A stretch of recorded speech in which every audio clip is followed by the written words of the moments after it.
And then I'm not doing that. I knew it was coming. You knew it. You know me too well now, so you're telling me there's a chance, Jason. Yeah, Dumb and Dumber. Go watch it. It's better than Chelsea. I don't know where. I was even like smiling, waiting for the button to come. Oh.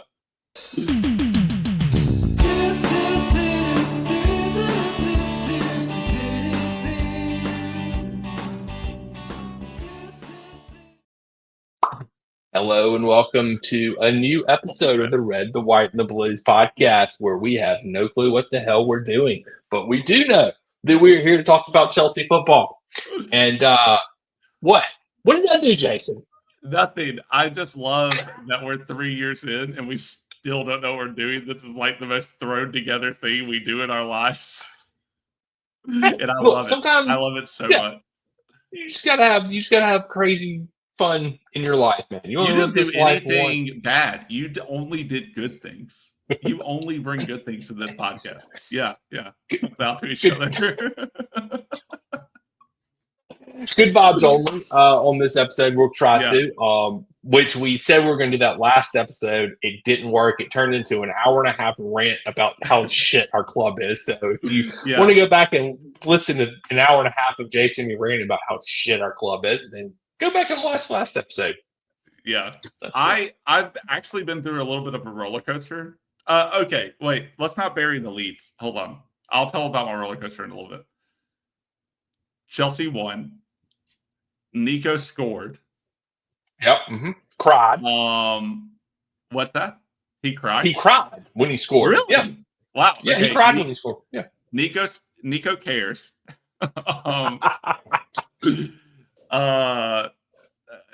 Moyes hasn't won like at Chelsea or against Chelsea in like 25 games, which is pretty awesome. And then we the title of this video at the moment is "So You're Telling Me There's a Chance." So we have a chance. Have a chance. And our women's team lost to Barca in the second leg of their Champions League game by the exact same score. So the aggregate was 8 Barca to us. So the women's team, arguably the best team that Chelsea has crashed out of the Champions League. But they still have a shot at the treble. The best women's team, yes. And we still have the women's team still has a shot at the triple. So, do you know who's playing Barca in the finals? Arsenal. Oh, no. I know. Arsenal have a chance for their women and their men to both win a Champions League. That's going to And they both have to go through Barca. Oh, my God. Okay, so I told my boss today, like, we do a breakfast when we go in on Mondays. We do a Monday breakfast. And I told him today that I am going to take off work if Arsenal win the Champions League. And he should just prepare himself. Oh, man. That's great. I was like, it is. I told him the date, and I said that next Monday, if Arsenal win, expect me to not be here. And I did say, if Tottenham ever win the Champions League, expect me to take off a week. Yeah. So he knows. He knows how much this means to me for Arsenal. I am so actively rooting against Arsenal. I can't so right now, this podcast is for the next few weeks going to now be a very pro Barca podcast. Yes. Very pro Barca. So, there's worse teams we could be pro. So I'm okay with that. Yeah. There's a lot worse teams we could be pro. Yeah. For sure. But yeah. But those are the leads. Those are the leads. Also, Wrexham is going up. Oh, dude, that is a great lead. That's awesome. Yeah. I'm putting that in the title. That gets us views. Yeah, that's like the third straight year. 3 in a row. That's incredible. 3 in a row, first team to ever do it. We could be playing Wrexham not this season, but the next. Yeah. But it's not going to happen. Look, it's not going to happen. Like, if that would literally be the definition of a Cinderella story. I actually argue that they shouldn't have they should have done better in not going up this year, because I think they could have used another year to get more players in. Now they're going to have to essentially break the bank. Yes. And it's going to be interesting to see how they do all that. It's going to be interesting dude, how they do their off season. To go from where they were 3 years ago to the second highest league is a huge jump. To then go to the Prim, they've got, to your point, they've got a lot of infrastructure they have to build up, I think, to even get there. They're not even, I don't think they're even at, I think when they finish their stands, which they haven't even started building yet. Right. It'll be 24,000, which is tiny. That is half of us, and we are tiny. Yeah.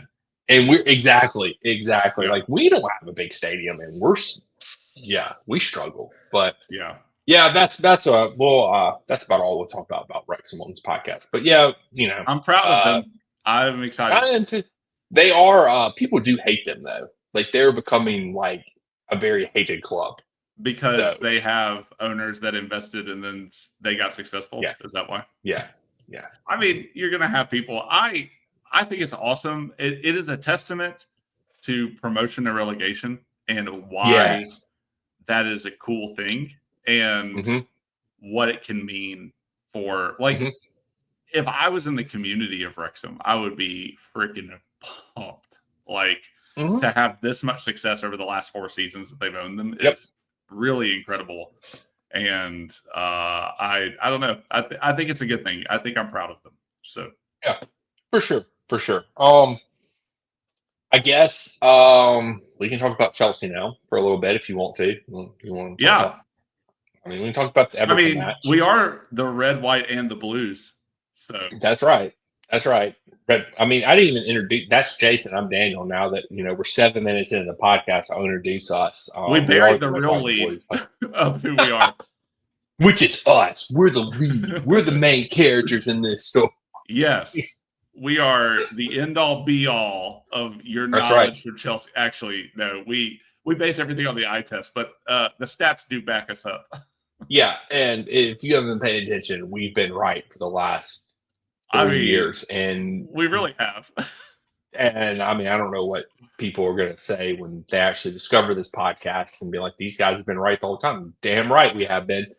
You know what? Daniel and I are the humblest people that we know. So that's we right. would not tell you we were right if we weren't. That's right.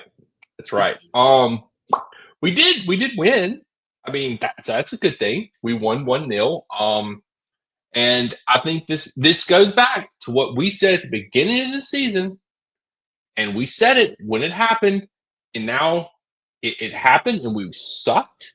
But now that Lavia is back, we're good again.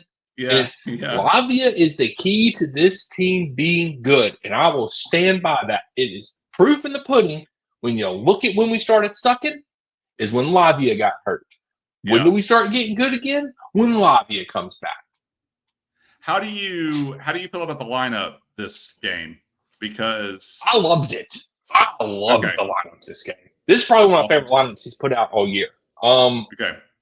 Like, I would have probably rather had Fofana in there defensively, but obviously he is an injury-prone asshole that can't stay healthy.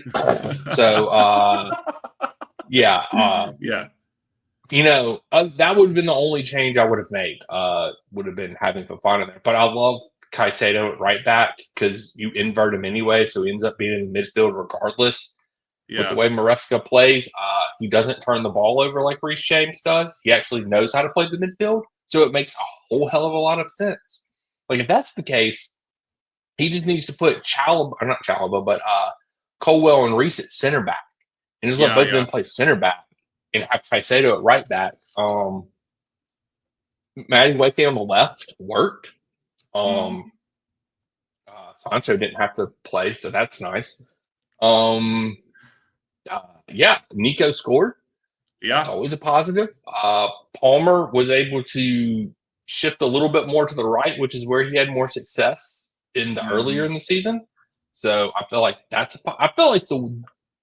the way that Maresca set us up, the players that we had on the pitch, is the best possible way for us to set up right now. Like, it just makes so much sense. I think it gives our best chance of winning. Yeah, I don't know. I don't know how you can make it better, and that's saying crazy like that. Reese being on the bench is better, but with the way Maresca plays, Yeah. it just is better with Caicedo at right back. It just makes more sense. It's crazy to say that, but it does. I still think Maresca is grasping at straws a lot of the time, and he figured it out. He figured. Oh, you giving him Like, some props this match? He figured it out. I think he. Here's the thing, and Okay, here's the thing. I non-expert can't do Mhm. anything any of these people that I'm criticizing can do. Am talking out of my ass. Disclaimer over. Like, I know what I'm about to say. I think Maresca's getting lucky. I think he got lucky in the Everton game because I think he should have been playing. I mean, he didn't have Lavia, but like, if you're going to invert anybody, it probably should have been Caicedo from the start. And but then you're stuck with Dudu. Right, exactly. You're stuck with Dudu in midfield. You're exactly right. Yeah. So like the reason, I mean, to your point, the reason he was able to do it was because Lavia's back. And I think it's a more worthwhile experiment to try Caicedo, who is only growing in stature as a player. Yes. Versus Reese, who is kind of on the outs as a player. And trying to play Reese in midfield, I think, is a bigger jump than trying to play Caicedo at a right back inverted midfielder position. Right. So I think it worked. We only still won 1-0, and I still think that a lot of the issue comes with wastefulness in front of goal. Defensively, we did look better. I think Bob had like one of the better ratings in the Premier League. He had one of his better matches in a Chelsea uniform. Does that play a role in the narrative that they're going to use to keep him next season? I don't know. God, I hope not. Yeah, but it was a more solid performance. Was it that much better than what we've been doing? I think it's a little bit of a stretch to say it was a little better. Figured it all out. A little better. It was a little better. But like, was it that much better? Or like, was it a lot better? I don't think so.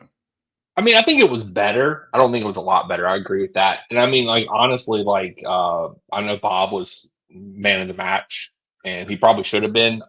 He made some big saves down the stretch, and like, that's the thing. As long as Bob's goal in the match is just to stop shots, he's 80% of the time good. Because his coming out for balls is very questionable at times, and it has cost us goals this season. As long as the ball's not at his feet, we're okay. We're better off. And I feel like that happened this match. Like, the ball wasn't at his feet a lot. It was a more open match. I think we had 55% possession, so well below what we normally have, which I'm fine with because as we watched and some statistics have been brought up. Interestingly enough, Chelsea tends to be better when we don't have 70% of possession in the match. We're not trying to break down a freaking low block all match. And who knows? I don't know what podcast has been saying that Chelsea can't break down a low block for 2 years now, but it was your main worry going into the run of the season. Like, the main run of the season, that was the main worry. Yeah, we said if we can't break down a low block, we'll suck. And that's exactly what happened. We were proven right once again, Jason. Once again, this podcast is right. This is where my roller coaster comes in. Like, because, like, you and I have been saying a lot of things on the podcast based solely on vibes and eye test. And it's not that hard to see the problems with Chelsea. No. And I would say if two guys like us can see it as easily as we can see it, not being like footballing experts, we've just watched a lot, right? Like, we just kind of like have an intuition about it. I'm not saying like we're fans. We don't look at the stats. We're fans. We're fans. That's it. I love that. Yes, we're fans. We're fans first, right? And so, like, to not get overly analytical, like, yes, we have been saying a lot of the problems that like people like Adam Cleary and then The Athletic also had a pretty good video a couple of days ago dropped where they're just like pumping stats out because and it did make me go, what has this game become? Like when this is what we're looking at, like in some ways it's better to kind of be ignorant of the stats and just go with our gut. It is. I think is a little bit more fun way, but like you said, we're fans, so I think that's a good explanation for that. Well, and why we enjoy that. Sorry, go ahead. I think stats are also just to piggyback off your stats point for a second, not to interrupt you, sorry, but you're good. I think stats are very overrated. Like XG is just the shittiest stat ever. Yeah. Like you can get some like big chances created. Like, okay, we have all these analytics and stats for everything. Well, if the stats were the end all be all, Potts would still be our manager right now. Yes. But, yeah. And we would be XG champions. Yeah, yeah, exactly. That was one of the things they were trying to use to keep him right. Yeah. But like, I think where like the stats were meaningful to me in those videos, and this is my roller coaster because I was kind of on the down. I was not having a good time on the coaster when I was watching these videos. Right, is like they show the trend lines of like how good Potch had set up the team in the run into last season versus how good we were at the start of this season, and then like our dip in just about every major metric in the second half of the season, right? Even it doesn't matter if you're looking at like 19 games in the first half and 14 games on the second half, like they're looking at per 90 stats, right? Yeah. And so like I think what I came away with that was, like, man, stats, you can say a lot with stats. and it gets you can say whatever you want to. Yeah. But two, like the trend lines are bad and it does confirm what we have felt, which I do think is important. And so then on the upswing of the coaster, though, where I was like having a good time was reading I was just reading a thread. And again, I don't know how many bots were in this. People is this on Reddit? It is on Reddit.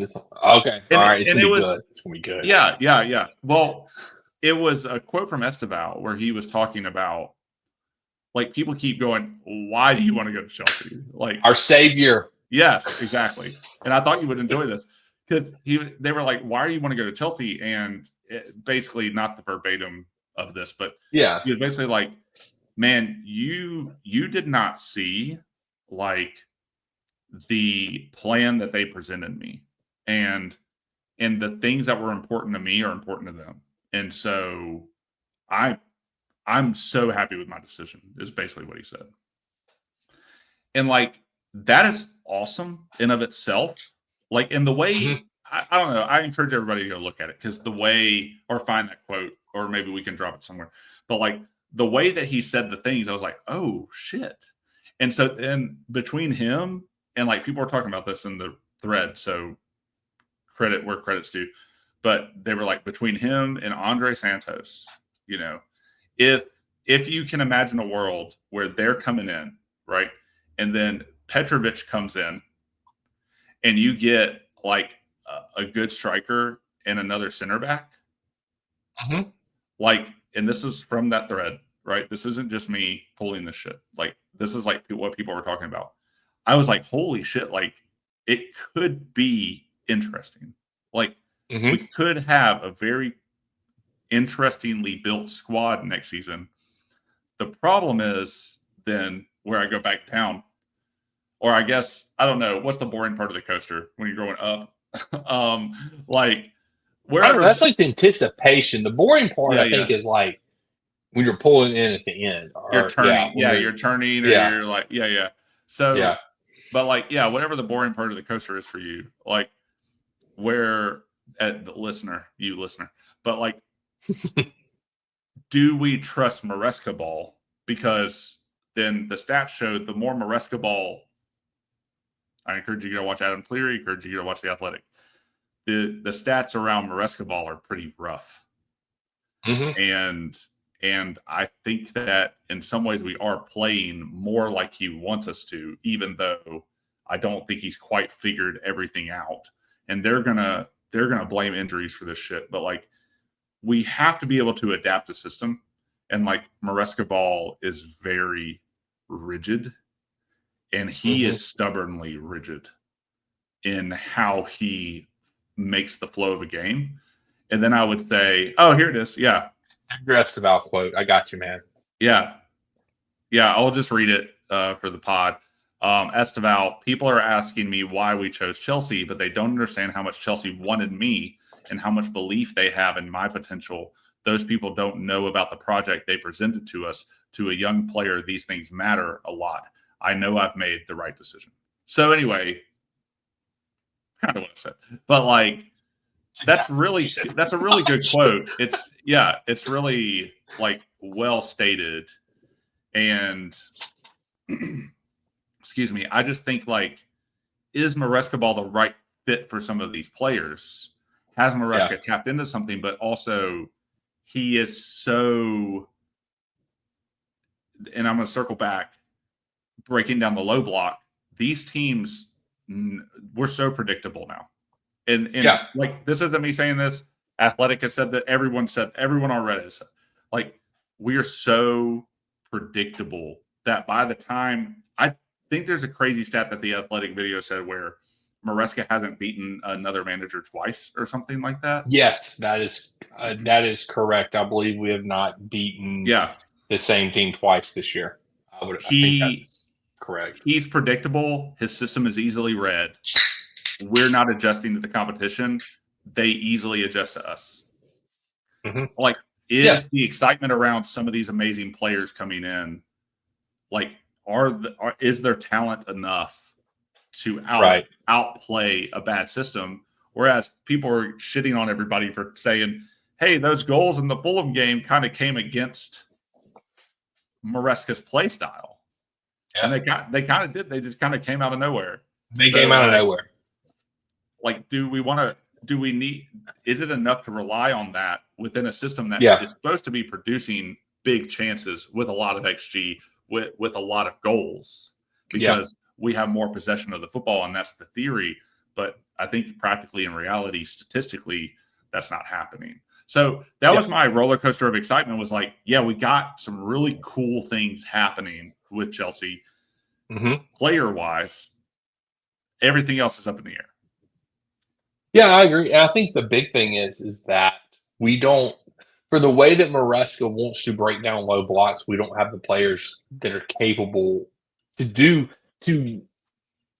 like, Maresca Ball breaks down the low block in two ways. It's either your winger creates something one-on-one and has to get by, which Madueke is good at.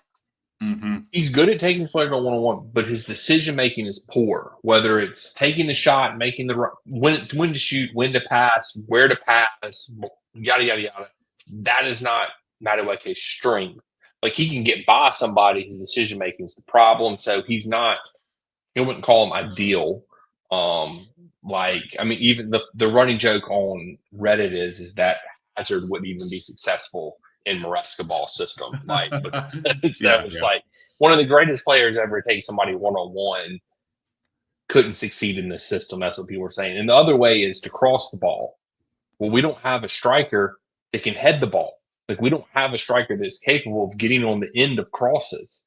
So it's irrelevant. Like, we talked ad nauseum on this podcast about why in the hell are we spamming crosses into the box? It seems like that's the way Maresca wants to break down a low block. Every now and then, we'll get lucky and Cucurella will make a great run into the box and get on the end of it. That's our left back, folks. Our left back is the best person at getting in position for a cross. Not our striker, our left back. Let that one sink in for a little bit. I mean, like, Esteval coming in, I think could be an upgrade. I think he can be great in one-on-ones with this player. There's a debate, though, among Chelsea fans, whether he's been promised to play where Palmer's playing. Like, and whether and he's not going to be a winger, he's going to be more of a 10. like that. There's rumors on that, so who the hell knows? But I think there is an issue there when you don't give the manager the players to execute his game plan. Like, again, I will go back to this. Why did we not sign a striker or loan a striker in the freaking January transfer window? It's not that difficult to find somebody for 6 months that maybe is good in the air, and that's their specialty. Like, you're clearly crossing the ball at a high rate. So maybe we should go identify a talent that is good in the air. We get him on loan for 6 months, and he gets us 5 or 6 goals. That 5 or 6 goals is probably the difference in us making top 4 or not making top 4. Like, literally, that's all it would take. So, like, I think it's a recruitment issue because they're going to give Maresca the players that they want, not the players Maresca wants. And that's an issue here, and it's always going to be an issue here if you're a manager at Chelsea from now on. You're not getting the players you want. Poch wanted players. He didn't get them. He wanted experience, didn't get it. Maresca's started saying stuff about experience, and then all of a sudden, oh, look, there's an article that comes out that, oh, Chelsea were going to go in on Van Dijk this summer, before he signed his new contract. Bullshit.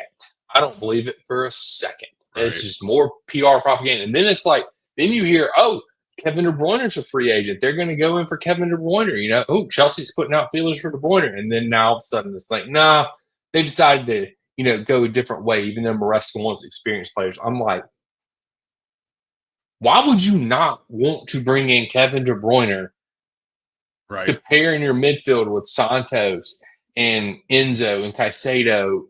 He's not going to play every match. Yeah. But he's injury prone, number one, now that he's old, and he's older. Like, he's not playing every match. But if you could have somebody at the caliber and has the brain of Kevin De Bruyne to come in and play in big matches, to come in and play and mentor these younger players. Exactly. Show them what it means to win, because he's a serial winner for Man City. Like, why wouldn't you take that chance? Oh, he's not going to do that. So all this crap about them going after these players is bullshit, and I don't believe it. I don't know. So yeah, I just don't. I think Maresca. I don't like Maresca ball personally. It's not my style of football. It's not how I like to see my teams play. But that being said, I do think he's been dealt a bad hand, and I think any manager that comes here is going to be dealt a bad hand. So I don't like. There's no way around it. I don't know. It is what it is. Like, it's not good football to me.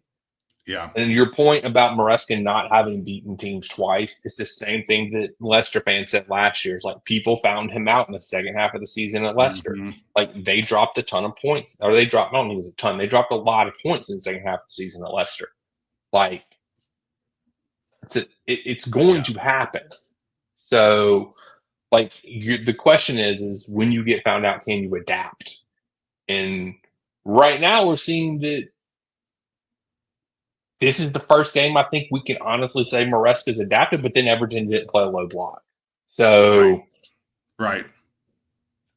Has he adapted? I don't know. Yeah. And that does lead to more interesting things, is like, because he doesn't endear himself to the fans either, or just to being a Chelsea coach you can rally behind, Yep. And so that is, what's interesting about what you just said about, he's been dealt a bad hand. I think Chelsea fans are pretty, and I'm speaking for the fan base. I would say, I'll just speak for me. Speak for the fan base, Jason. Speak for them. I would just say, personally, I am willing to forgive and like be sympathetic to a coach who's in a bad situation, especially with how you and I both feel about the ownership and the board and the directors of football and how they're running the club now. But man, do I hate how Maresca has really stepped in it over the last several games. And maybe that's just a pressure thing, and maybe he should still maybe I should still be sympathetic to his situation, but like, gosh, I do want to root for a manager. Like, I want to root for a team. Like, I want, and we do every week, but man, it's a slog. Like, He makes and it it has hard. been, he does make it very hard. And the players, we've slagged them off on this podcast. We don't let them off easy either. Yeah. Like, they come out looking, and I would say more last season than this season, but like sometimes they come out looking like they don't even want to be there. I don't know. And there was a time this season where they looked like that, though, too. That is true. Where during that losing streak, there was matches that they would just show up and you'd be like, did these players even give a shit? Like, I don't think it wasn't as bad as last year. I agree 100% with that. But there was moments in this year where I'm like, here we go again. We could probably go back through our texts and find those conversations for sure. But yeah, there just is like a cloud over the club that I think, like, the way the manager speaks or the way the manager acts during a game or the way a manager would not just go down the tunnel or something after the fans have called him a wanker all game. Like, I just think there are like little ways to, like, for the sunlight to break through. Mm-hmm. And I think right now around the club, we're clinging to any bit of like hope that the weather forecasters are going to be right. And the weather forecasters in this case being the optimistic fan base or part of the fan base. And like, we're like hoping that the clouds will go away. And I'm just tired of being in that situation where you and I said it 9 games in, we needed to win the first 5 to have any chance. And if we had won the first 5, we'd be in third right now. Yep. Or third. Would it be third or would it be fourth? I don't know. We'd at least be in fourth with a staring down third at some if that's right. But but we're not, because we drew 2 of those games, one against Ipswich, who are serial losers at this point to everyone else around us. It would actually be 1 point off of. We'd be 1 point if we won. Wait, so we drew with Ipswich, right? We'd be third. Yep. We'd be third and comfortably third. So. Yeah, we would be 2 points above. I'm sorry, I didn't mean to interrupt you. No, you're good. I apologize. No, thanks for finding that. We would be 4 points above or 2 points above Newcastle at this point, if things had shaken out the same way. So, all things being the same, if we had won the games we were supposed to win, we'd be third right now. And it's little things like that have happened all season that are why Chelsea are frustrated. But I mean, and what's interesting about this is yes, the win is the win. And we did win. And normally I think that'd be cause for celebration, but you and I have been looking at these last 9 games going, shit's about to hit the fan on the second half of these 9 games. And if we don't get what we need to get, then we're going to be in a real bad place. And so people keep slagging off people for being a little down on the results. I'm like, but we won. And I'm like, yes, but if you're it's very easy to see the end of the season right now. And to see the form the other teams are in, and to see how much we dropped the ball. And when you're actually looking holistically over the last fourth of the Premier League, fourth of the season, you and I were saying you got to get all the points you can from the games that are winnable. And right now, is Chelsea the type of team that you can look at 2 teams on paper and go, oh yes, Chelsea, this game is winnable? And I think I don't think Chelsea's that kind of team right now, or any. I mean, and people are going to want to say this is a successful season, and maybe it is. Well, our manager does. Okay, but if we finish 6th, right? If we finish in the same place that we did last season, that is a Europa clinching spot this season, and but we went out very early in the domestic cups. But if we won the Conference League, so would you consider that successful compared to last season? I think it depends. So I was just going to go back and look at something. You might have it more readily available than I do. What was our point total last year? It was with Poch. 63. 63, and we're on 60 right now.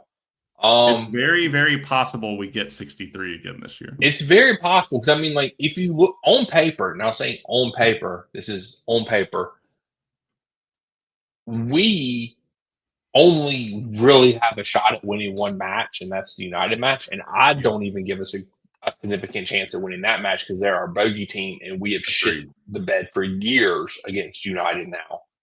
So I don't really even consider that. We played the champions this weekend. That's probably lost. Then we play Newcastle. The way they're informed, that's probably a loss. Yeah. We play United. They're our bogey team. That's your chance at a win. And then you end the season on Nottingham Forest, possibly in a match to determine who goes up or who gets that last Champions League spot. And do I trust Chelsea in a match with everything on the line? I don't know if I do. Yeah. Exactly. That's where experienced players come in. That's where the experience of having people there that have been there and won things before comes in. But no, we don't have that. So I don't know, man. I'm trying to put myself crazy of last season because, like, I should go back and listen to some of the old episodes, but I'm just going to take a guess. We were on the up, like, for that entire, like, almost second or the last third of the season, right? Yeah. And like, that was like, it felt pretty good. Like, we were still pretty critical of like Poch and stuff, but like it felt pretty good. And I think there were probably still some feelings of like, God, if Poch hadn't been so damn stubborn like the whole season, like there was definitely those. Some of this out. But like at the same time, I was like, dude, we can. And again, different season, I know, but like, I was like, dude, we can beat Poole. Like, we can take it to some of these teams. Like, I had a sense of belief that we could win games at the end of the last season, for as critical as we were. And right now, I'm with you. I don't think we can win. And I think it's very probable we are about to go on a 4-game losing streak. And I'm not saying that like I'm a terrible fan and I don't believe in the team. But like, it is hard to see the trajectory of this season and then go into arguably one of the hardest run-ins to the end of the season, and then think, oh yes, Chelsea are going to be competitive here. When we just saw these 5 winnable games like go the way they did, and a come from behind victory for Fulham, a 1-0 victory with Everton, drawing 2 of the bottom teams, like. That's insane. Yeah. So to think that we're about to go toe-to-toe and get a result from Poole, Nottingham Forest, Newcastle, when they have had arguably great run-ins to the last part of the season and easier run-ins to the last part of the season. And then, throw United in the mix for the hell of it. That's crazy. And I mean, that's the thing is like, it's one of those things. Like, Nottingham Forest has fallen off a little bit. Poole's already clinched the championship. So do you factor that into these matches? Maybe like, so, yeah. I mean, I think you have to in some cases, but like, I guess, like, what I mean, basically, is the title of this episode is that you're telling me I feel like there's a chance here for us to do it. I do believe that there's a chance. I do believe we can do it, but I'm not like overly optimistic. Like, some people are like overly positive and they drive me nuts on Twitter. Like, literally, it's like people that support Maresca's like, oh, he hasn't lost in his last 9 matches. But I'm like, he drew with freaking Ipswich, a team that's freaking relegated. Yeah. Like, we should have won that. Like, what part of, okay, we haven't lost in 9 matches. If you're not counting the Conference League match that we lost, let's just exclude that from the record, though, because we're just going to talk about the Premier League. But it's like, it's just so annoying that, like, okay, look, you can be positive. I have no problem with that. But all I ask is you be realistic and say, these teams that we're playing are on better form than us. and have a pretty damn good shot at beating us right now. And Yeah. if we lose 3 of the last 4 matches and win 1, we have the exact same point total we did last year. And we finished 6th last year, right? Yeah, yeah. We will probably finish 6th this year or 7th. So the Right. season is literally nothing different than last year. And except maybe we get a conference league. Except for maybe I don't even think that's a sure thing when we have to have a one-off match with whoever comes from the other side. I think it's, what is it? I don't remember who's on the other side. Betis, I think Real Betis and somebody else. Like there's a good damn chance we lose in the finals of the conference league, and it wouldn't shock me. Yeah, because like I don't know. It wouldn't shock me. And so we'll literally be in the same place we were last year. Nothing has gotten better. Everything has stayed the same. Yeah. There is a very positive way to look at this, though. Yep. I'll hit the positive side of it. King Esteban is coming in. Next season's gonna be great. Next season, Jason, that's the positive. Next season. For the last 4 games of this season. Yeah. We play Newcastle and Nottingham Forest. Yep. Right? Not in that order. We played Nottingham Forest and then Man U. No, we played Newcastle and then Nottingham. No, you're right. You were right. Newcastle, Man U, Nottingham Forest, last game of the season, right? Yep. Mm-hmm. We've talked about this. Like, we're depending on other teams, right, to drop points. We have a chance for 2 teams above us, or in Nottingham Forest, or have a game in hand with a point, or on the same amount of points, right? But so technically we're above them on goal differential somehow, right?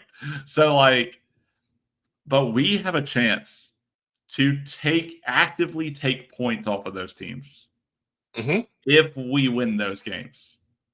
Yep. So those games are huge. I think we lose to Pool. I'm writing that off. If you still lose to Pool and you are able to beat both Newcastle and Nottingham Forest, then you hand them. You're in. You're probably in, right? You're probably in. I would agree with that. Yep. So that is what is at stake, and that's what we have to do. And yes, technically we're playing another team that also is going to line up against us and figure out their strategy against. Not that hard. Figure out their strategy against us and do what they need to do. But if we go beat them, we're in. So that's the positive spin, right? We don't have to fully depend on other teams to beat them. If we can gear ourselves up for it and we have a day and we get very lucky. Miracles happen, right? But if 2 miracles happen at the end of this season, if we beat Nottingham Forest and Newcastle, we technically aren't depending on other teams to take the points off of them, because God forbid they have really easy run-ins. I think all of their games are winnable for them, except for maybe a couple that I'm missing. But we can take off points from them. So we have the opportunity ourselves to get it. Now, I think we're doing it from a position of the underdog, and we're chasing it rather than leading it. So that is the frustrating bit. But that would be my positive spin on it. How much I believe all the bullshit I just said, I don't know. I'm not willing to commit to that, but I am willing to just say there is a positive spin on it, and that is the way. That's the only positive way I think you can look at this. And I agree. And I mean, you look at everybody else's schedules, nobody else runs the gauntlet like we do. So you're just basing it off strictly just schedules. We're not gonna be finished top 5. Just based off of that, you're not going to. But that's you have to play the games. So you have to play them. Which last year, I mean, but there's always that game or 2 that you can look back on at the end of every season and be like, that's why we didn't finish where we did. Last year, it was the damn Burnley match that Potts blew and freaking got smoked by relegated Burnley. This year is 2 Ipswich matches and then the Brentford match a couple weeks ago. Like, those are the 3 matches this year that you look at and say, we should have taken 6 points from Ipswich this year. Instead, we took 1. Yeah. And we should have beaten Brentford the second time we played them. So it's like, those are the matches that you'll go back to this season and say, we said we had to have in this stretch of 5 before we hit the final 4, this gauntlet, we needed 15 points. Yeah. Well, we got 11. So if and we're going to go back and look at the table at the end of the season. And if we don't make it, it will be by 3 or 4 points. And that will be the difference in those couple of matches. And that's, I mean, it literally comes down to that every year. And every team can do that. Like, we're not an exception to the rule. But when you should beat teams and you don't beat teams, like, we took 1 point from the second to worst team in the league this year. 1 point from Ipswich. Yeah. From the team that has a freaking Ed Sheeran sponsor on the front of their jersey. Well, I mean, that's more than we have. But still. We'll never forgive Ed Sheeran. Golly, Ed Sheeran screwed us so many times as Chelsea fans, man. He hates us. He does. Freaking broken Cuckoo's leg last year, pretty much. Yeah. And then freaking sponsors Ipswich. Yeah, and then, whatever. And then it makes me get in arguments on Twitter with people about why we're smart for not having a shirt sponsor this year and missing out on $30 million of revenue. Yeah. Because we're smart, because we're going to have Champions League football next year, and that's going to be a bigger payday. Whoever is saying that is talking out of their ass, because they are in the worst possible position to get Champions League football right now. And I mean, I get it. Like, I understand what they're saying. Yes, exactly. Yes. But it's dumb because you literally missed out on revenue this year. Well, they're basing their argument on something that hasn't happened. Right. Like, right. And exactly to your point, you could have had real money right now. Yeah. Like, and we're already this close to PSR violations. Yeah, exactly. We've already breached the Europa. Yeah, we've already breached UEFA violations because, I mean, granted, we're just going to get a slap on the wrist and a fine, but needless to say, we did violate the financial fair play of UEFA because they don't count the sale of the women's team to yourself. Huh, imagine that. Dude, UEFA is going to come. They're going to be like, we need to start making examples. Yeah. It's going to be right when all the other teams do this shit, and right when we do it, you know what's going to happen? Fine and nothing, but it's going to be us. It's going to be us. You know what's going to happen? We're going to make Champions League, and then just like you said, UEFA's going to be like, we need to make an example of Chelsea. Yeah, screw you. You're not in Champions League next year. That's your punishment for breaking the rules. Yeah. That's what happened. You need to stop saying shit like that because Daniel can't predict shit. And I hate how good you are at it. Here, I have a pre-prediction. Pre-prediction of the season. Yes or no prediction. Mm-hmm. We can do it on the count of 3 if you want. Do you think Chelsea makes Champions League with these last 4 games left? Yes or no? Do you think Chelsea makes Champions League? Okay. Do you want the realistic or optimistic? I want what you think is going to happen. I want your prediction for where, if you were putting money down, and you had to pick a yes or no. We're talking about black or red here, baby. Put it all on, one of those. We're spinning the roulette thing. We're spinning the wheel. Yes or no? We could do it on 3. You were talking Champions League, so top 5, right? Top 5. Do we finish top 5? Okay. Yeah, sure. Sure. Okay. Gun to my head. Let's go, Jason. Yeah. Okay. 3, 2, 1. No. Yeah. Not gonna happen. I just don't. The way it's not just because. Yeah. Sorry. Good. Yeah. Go ahead. Go ahead. I was gonna say it doesn't mean miracles can't happen. It doesn't mean soccer is the sport Yeah. In any sport, really, anything can happen on its day. And the Premier League is truly great, and we've said this a lot, because any team can beat any other team on their day. Right. Like, it just because I think no and you think no, it doesn't mean that it's going definitively going to happen in the same way some person thinks we didn't a shirt sponsor is going to somehow magically create a Champions League for us or not having one. It doesn't mean that. It just means if I was betting my own money, what would I bet on? That's all that means. It's a personal thing, but it's still a possibility that we totally get in.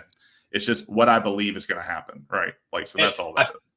I think your point, you just said it in there, is that any team can beat any team on any day in the Premier League. And I mean, honestly, if you look at everybody's schedule, we clearly have the hardest path.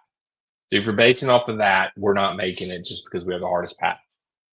So I think it's honestly going to take somebody like Nottingham Forest dropping points. We're going to have to get some kind of result at Newcastle when we play them versus Newcastle.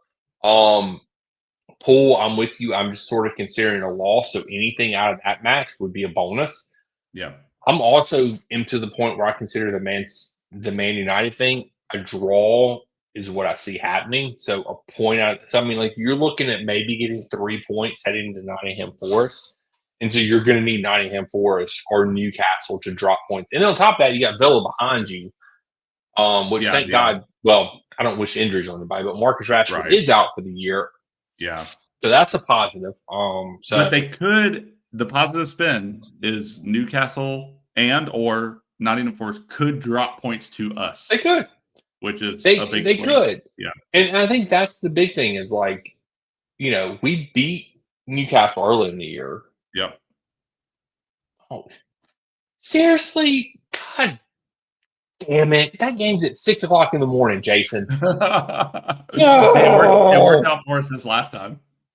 It did. I hate 6:00 games. Anyway, sorry. But we beat Newcastle early in the year. So, I mean, I think we can beat them. I just think they're in better form than us right now.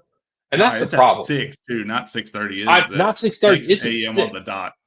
That's a sleep on the couch night for me, or else I won't get out of the bed the next morning.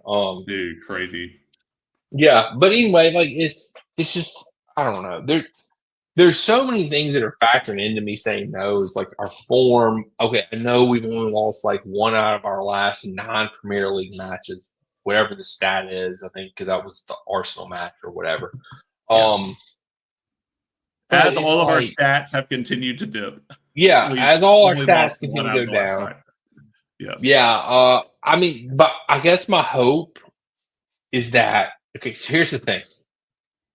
If, knock on wood, Lavia gets hurt in the next couple of matches, we have no shot.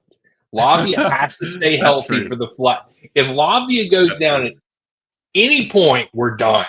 That's my prediction. If Lavia stays healthy for 4 matches, I have a lot more confidence that we can make a run at it. Yeah. Just strictly based off of Lavia. That's it. That's our season hangs on this man's quads and hamstrings. Yeah. Staying attached. I agree with that. I getting hurt. Yeah. But we said that at the beginning of the season.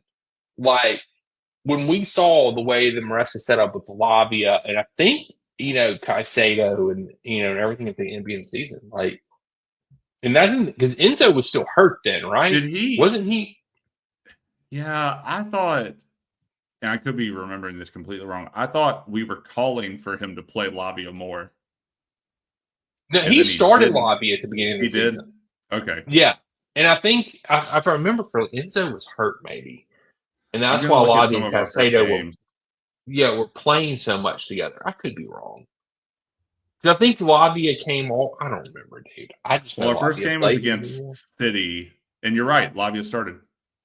Yeah, I know Lavia started that match because I knew that. But we lost that match, to be fair. Yes, we did. But then we won 6-2 versus Wolves. And everybody was like, man, we're amazing. Mm-hmm. Oh, we awesome.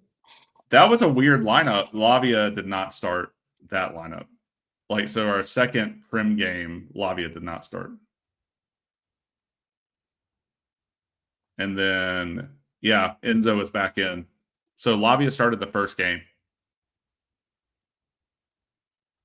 And then didn't play again for a while. I think he got hurt, didn't he? He did. It's like the beginning of the season. He's not on the. Oh, that might be like current injuries. That's weird.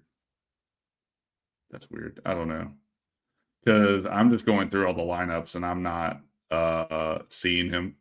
Oh yeah, we played Vega in the Bournemouth match. That was like the fourth match of the season. I miss Vega. Yeah, and what a great guy. Yeah, we did not play Lavia for a while, but that was when Fofana was still in. So yeah, and our defensive record is a lot better when Fofana is in, which is just crazy to me. But whatever. Yeah, we did not play Lavia for a while. He played against Poole the first time. Okay, yeah. So from City to Poole, he didn't play. That's crazy. Anyway, I'm just convinced Lavia. That's wild. Yeah, then was back in because we were making jokes beforehand of like Lavia was just a tax write-off. And he played a couple times in like the FA Cup or something. He was back in after Poole. Yeah. He got hurt at the beginning of the year, and then he played for a little while, and then he got hurt again. So, yep. It is what it is. But yeah, you know what? Yeah, he was back out by Leicester. So back out by November. So yeah. I'm done. Like, this team is like, I will support this team to the death, and I love them, but we just need to fire the direction of football. That's my answer to everything. Just fire them. Yeah. I agree. Yeah, I don't know. Let's we go in Thursday and we play I don't know how to say the that team's name, Jason? No. Go ahead, man. Pronounce it. Hold on, let me find it. Where are they from? Djurgården. I'm just gonna say Djurgården. Where are they from? They're from Sweden. They're Swedish. They're Swedish. Yeah. Djurgården. So they're from Sweden. Yeah. So we play them Thursday. It's away, right? Yes. Yes. So 2:00 Thursday. This team is ranked. Wait, what in the world? What am I looking at? I don't know. Is this they've only played 5 games in their season this year? I don't know. That's weird. That's weird. I'm looking at their table. This is weird. I don't know. Oh, we got 6 games. How? Well, they suck. Has their season just started? Is that like how it works? I don't know. That's wild. Yeah. Look, here's the thing. We're playing away. Maresca will probably trot out the 18 because that's what he does. Even though we have Liverpool on Sunday, which means yeah, exactly. Every single person will probably be starting this match. Reese, probably Chalaba, probably Colwell, probably Cucurella, probably Caicedo, probably Enzo. He's going to trot out the whole lot of them. We'll probably lose. That's what we did. I don't know, man. I agree. I don't think it's going to be pretty. That's what Chelsea does. Yeah. It's going to be a good time. Yeah. And then, so no podcast on Thursday, so I guess we need to predict that match and the Liverpool match for Sunday. Yeah, sorry, I can't pod on Thursday. I'm ruining that. It's okay. You have abos, so it's okay. I do have abos. Okay. You've got abos. Yeah, so double prediction coming up. We've already predicted one thing. Yeah. I'm being told we got to make this quick. My daughter apparently wants to go to sleep, and I'm in the room next to her. Yeah, we'll go.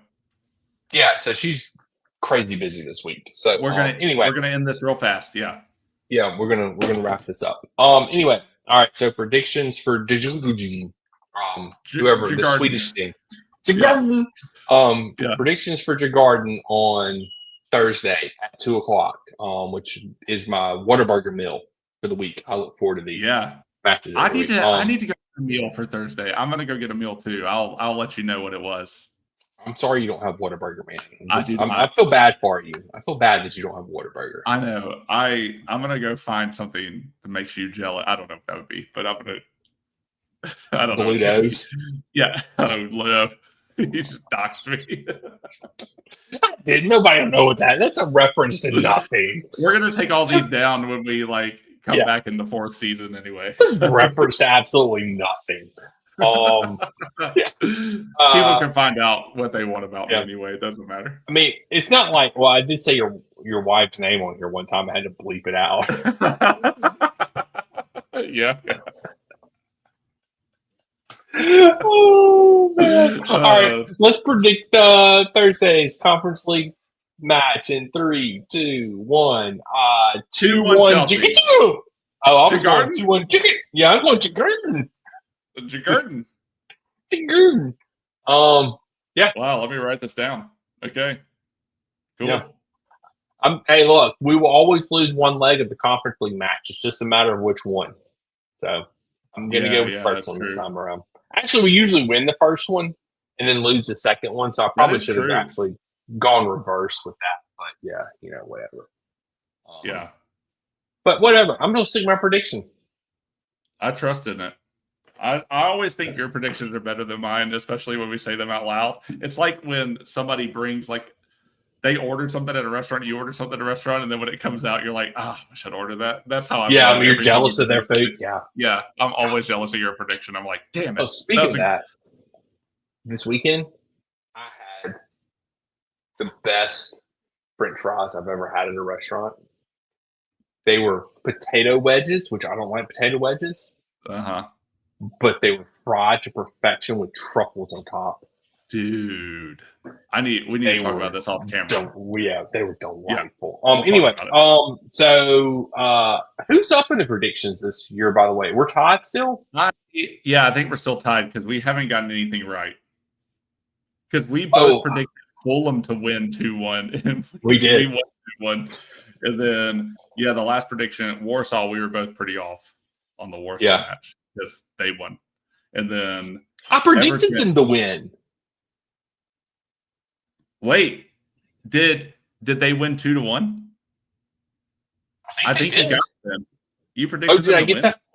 Yeah, I predicted them to win. Because I was like, we're going to shit the bed. Oh, well, we'll go back and listen to that episode. Yeah. We'll go back and listen to that episode. You, but yeah. Okay. Anyway, okay. No, you did. You did predict them to win. Did they win 2-1?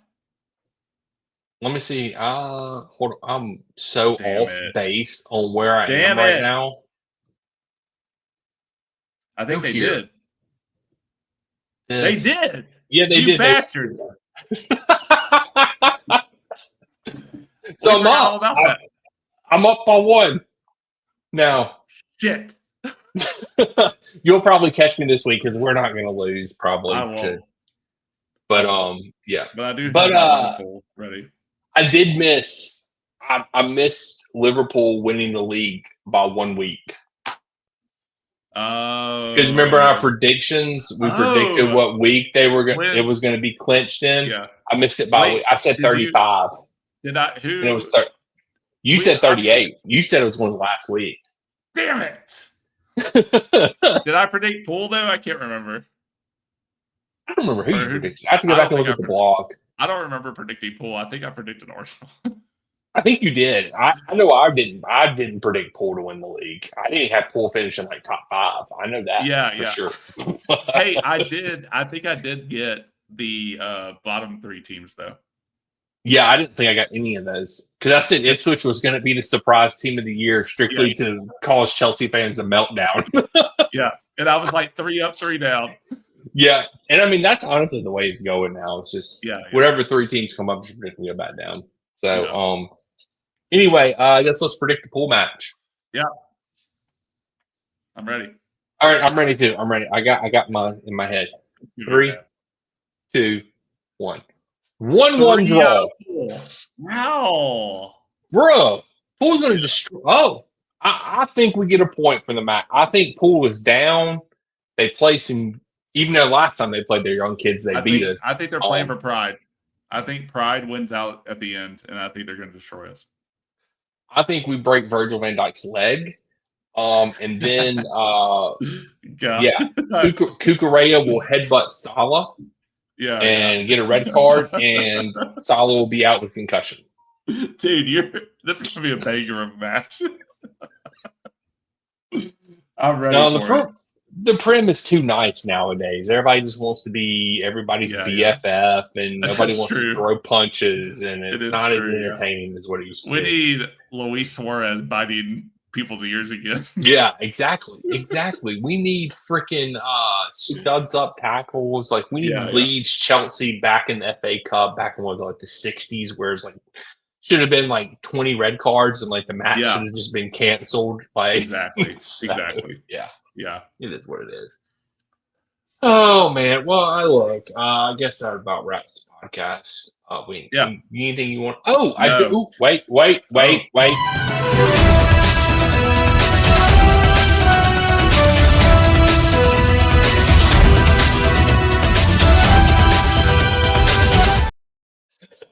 I've been wanting to do that all episode just to see your reaction. Get it over with.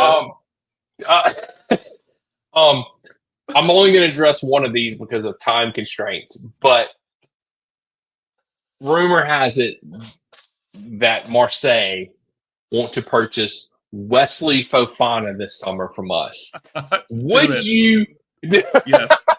I didn't get the question out of my mouth, folks, and Jason answered it, and I agree 100% with Jason. That's the thing is, like, I like Fofana, but the dude's just injury prone. Like, you can't trust him. Like, I mean, get rid of him. He's barely been a part of the team. I mean, like, what? Exactly. Exactly. Yeah. Let's get the money.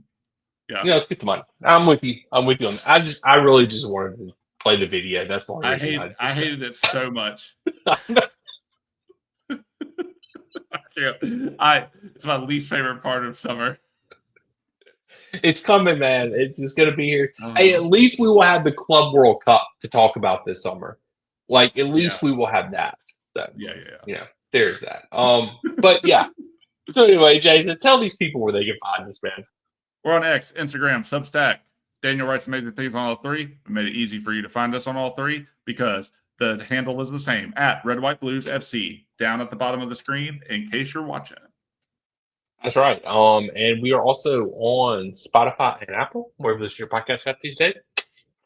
Check us out. We're on YouTube. Like, subscribe, follow, whatever. Comment. I don't know what you're supposed to do. Put the bell on. That's something you're supposed to do. I don't know on YouTube anymore. But until next time, we'll catch you guys and gals on the flip side. Prepare to get your hearts broken, Chelsea fans. Flippity ploppity.